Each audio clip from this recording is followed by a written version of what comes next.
Cześć, z tej strony Filip Struzik, a to jest unboxing oraz pierwsze wrażenia z klawiatury Keychron K2.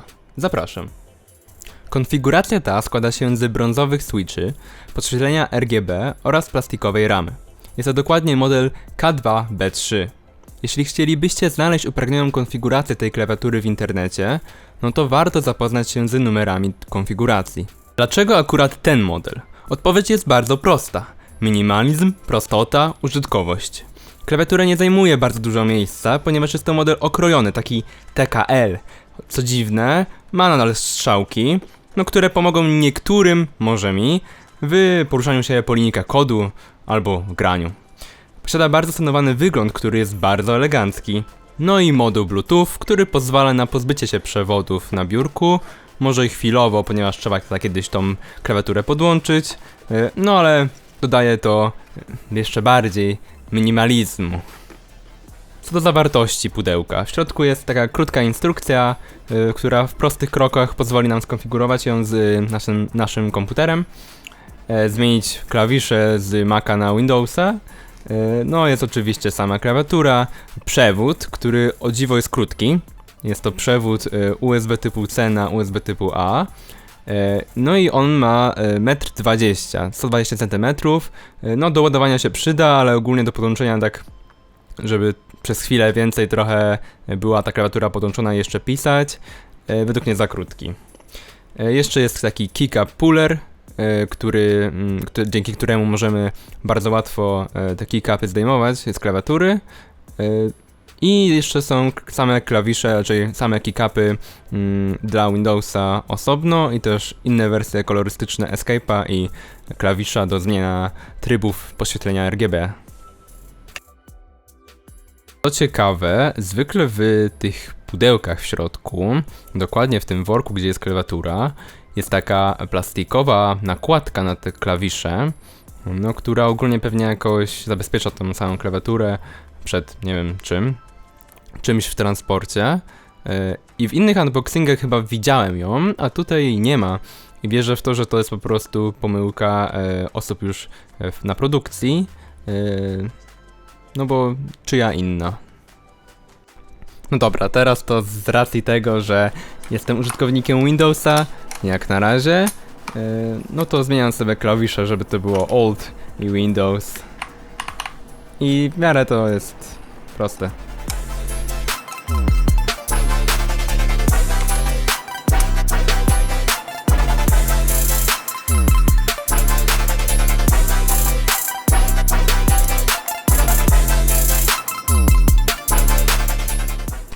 W miarę.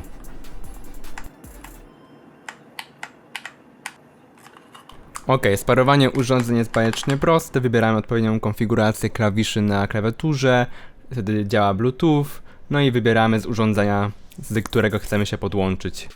Akurat wybrałem brązowe switche, ponieważ mają zupełnie inny dźwięk, zupełnie inny feeling niż czerwone czy niebieskie, no i mi to bardzo odpowiada. W tym momencie chciałem zwrócić uwagę na to, że klawiatura ta jest gruba.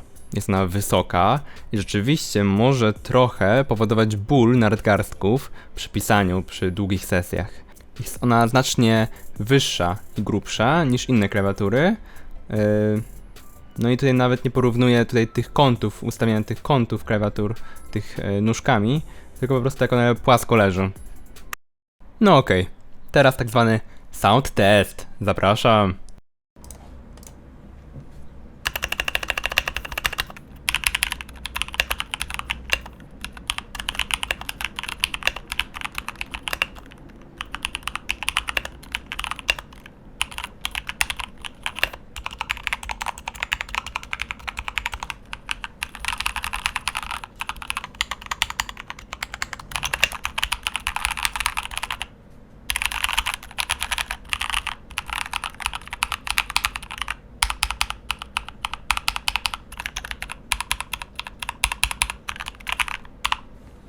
Okej.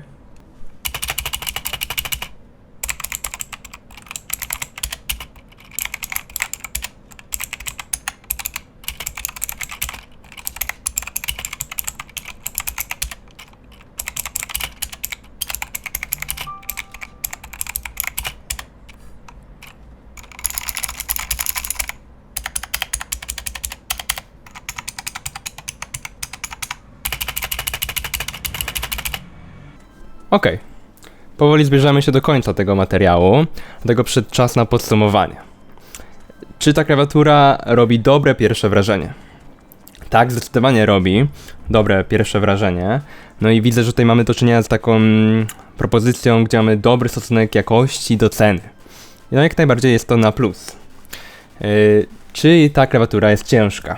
Ogólnie tak, jest ciężka i mimo to, że jest mniejsza, no to jest tak samo ciężka jak ta moja główna, która jest całkowitą klawiaturą, w pełnym rozmiarze.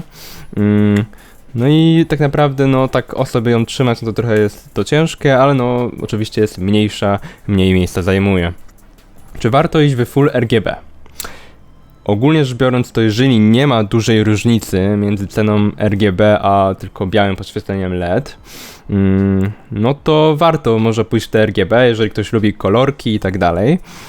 Chociaż jeżeli jest rzeczywiście tańsza, bardziej tańsza ta z białym podświetleniem, no to warto może przeoszczędzić, ponieważ no po prostu takie kolorki też mogą trochę oszpecić twój setup i według mnie trochę właśnie nie pasują do tego stylu tej klawiatury, takiego oschłego betonu, nie wiem, taki to jest kolor, o, nie widać, dobra.